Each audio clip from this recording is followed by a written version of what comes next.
Assalamualaikum warahmatullahi wabarakatuh. Kula badhe maos adicara penganten. Sumangga kula nderekaken nepangaken asma kula Putri Febriana, kelas 11 DPIB 3. Dumateng para alim ulama ingkang rinten dalu tansah sumanding kitab suci wahyuning Ilahi miningka panuntun keblating panembah ingkang satuhu luhur ing budi. Dumateng para sepuh pinisepuh ingkang satuhu kinabekten. Dumateng para pangemban pakemenating praja satriyaning nagari minangka pandam-pandoming kawula dasih ingkang kinasih. Para penderek pinanganten kakung utawi putri saking tlatah Kutha Yogyakarta. Ugi para tamu undangan kangkung sumawana putri ingkang satuhu dahat kinurmatan. Minang gandeng purwakaning atur sumangga tansah kula nderekaken ngraosaken puji syukur alhamdulillah wonten ngarsa dalem Allah Subhanahu wa taala ingkang sarana sih kawelas saha lumemberipun rahmat taufik saha hidayahipun kula dalah panjenengan sedaya saged makempal manunggal wonten satunggal majelis. Saperlu derek-derek mangesterani wontenipun acara walimatul ursi kanthi kawontenan wilujeng nir sambikala kalis ing bebaya. Sholatullah wa salamuhu mugi katetepaken wonten ngarsanipun junjungan kita Nabi Muhammad sallallahu wasallam. Lumembering dumateng para sahabat ipun sageta mahani dumateng panjenenganipun Bapak Suparno dalah keluarga anggenipun ngentas 17 amiwa putra mahargiya sisi putra putri ingkang asilihi Raden Mas Bagus Adi Prasetyo utawa Roro Diah Ayu Sinta Lestari ing pangajap. Mugi-mugi dados pinanganten ingkang barokah keluarganipun. Dipun dadosaken keluarga ingkang sakinah mawaddah warahmah. Angsal pangestinipun para rawuh ingkang sami lenggah. Amin.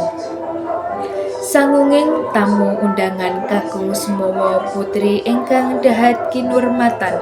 Mugi panarengna kawula marak ngabiyotara hangamapil mardikaning pangali anggen jengandika samiya lelenggahan wonten wisma pawiwahan punika tumrap perluning gati kawula marak ngabiyentara awit awrat pinantah anglantarakaken rantamin adicara ingkang badhe kalampah ing pawiwahan walimatul urus sing dalu menika. Pramila kaprangga langkung rumiyin kawula ngaturake menggah ingkang dados rantamaning adicara ingkang sampun rinancik rinampat saha rinampaka. Pondone adicara ingkang karuhun inggih atur pembuka. Kalajengaken waosan ayat-ayat suci Al-Qur'an dumawah adicara angka 2. Adicara angka 3 dawuh-dawuh pangandikan saking dutaning besan minangka pasrah penganten. Atur pambagya saha panampi pinanganten ingkang mengku gati. Wondone adicara ingkang angka 4 nun inggih inti walimatul ursi. Kalenjaken sabda tama utawa mawidolah hasanah. Wondone adicara ingkang angka 6 nun inggih doa minangka panutuping adicara. Mekaten menggah tata rekating adicara pawiwahan ingkang sampun rinakit lan monggo pawiwahan punika kita buka kanthi waosan umul kitab ing pangajap mugi-mugi pawiwahan siang punika purwa madya wasana tansah manggih rahayu kalis ing rubida nir ing sambikala. lirit loloh wa fi syafaati Rasulillah wa ala hadihin niyat al-Fatihah. Wahyanin mangsa kapan mus ndungkap titi laksaning adicara sumangga kita sigra tumapak ing adicara ingkang angka kalih nun inggih waosan ayat-ayat suci Al-Qur'an. Ananing saderengipun waosan ayat-ayat suci Al-Qur'an kalaksana saderengipun nyuwun sewu agunging aksama dumateng para rawuh ingkang tasih sami ngudud utawa rerembaken kausuwun kancendhak sawatawis saperlu hormat saha mirengaken waosan ayat-ayat suci Al-Qur'an ingkang badhe kawas dening sedherek Iman Ahmad Fauzi saking wedal saha sasana kawula aturaken. Mekaten menggah waosan ayat-ayat suci Al-Qur'an sinarten ing pamuji mugi nampi imbalan nugroho saking ngersane Allah Subhanahu wa taala. Amin amin amin ya rabbal alamin.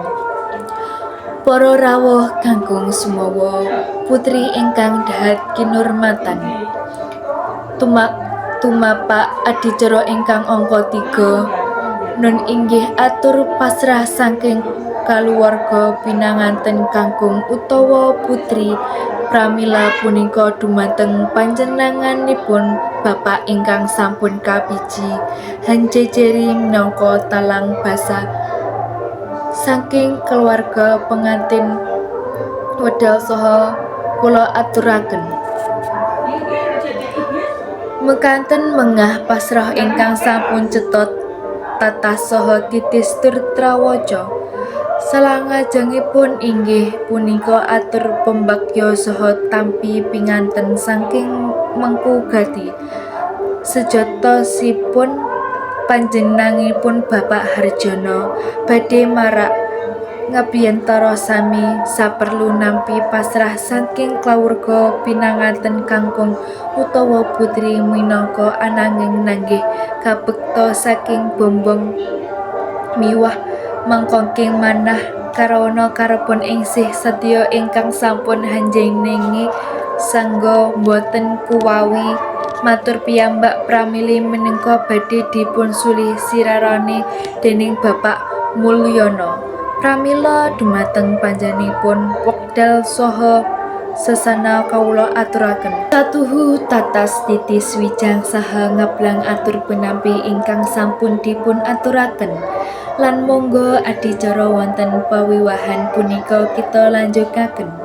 Menika adicara ingkang angka sekawan nun inggih adicara inti walimatul ursi pramila dumateng para kadang sinoman dipun suwun angayahi pinapa ingkang dados jejibahanipun ngaturaken pasungatan tuwin dadahar dumateng para tamu lan dumateng kadang juru pita swara kasuwun muter lelagon ingkang junduk kaliyan swasana wonten siang punika sumangga. Para rawuh kanggung sumawa putri ingkang kawula mulyaken wonten ateges kawula angridu anggenipun panjenengan sami dahar ananging kaliyan ngartos cekap inggenipun kaos dedaharan monggo adicara wonten siang punika kita lanjutaken. Para rawuh kanggung semua putri ingkang dahat kinurmatan bilih pinanganten sarimbit anggenipun badhe nyelemi samudraning bebrayan ngatur bale wisma minangka mentahaken lampu pinangka pamdomene lampah arumpi piweleng saha pitedah ingkang minangka panjenenganipun Bapak Suparno dalah gatrah kaluwarga ngersa panjenengan Ipun Rama Kiai Abdul Karim ingkang gambuh salwiring kaweruh kersaha paring paring warsita wara utawi warsita adi dumateng pinanganten sarimbit khususipun. Umumipun dumateng kula dala panjenengan sedaya. Pramila dumateng panjenenganipun Rama Kyai Abdul Karim wekdal saha sasana pangandikon kawula aturaken. Para rawuh kakung sumawa putri ingkang tuhu kinurmatan. Minangka adicara ingkang terakhirnipun inggih doa ingkang insyaallah badhe kapandhengani dening Bapak Ahmad Syafi'i.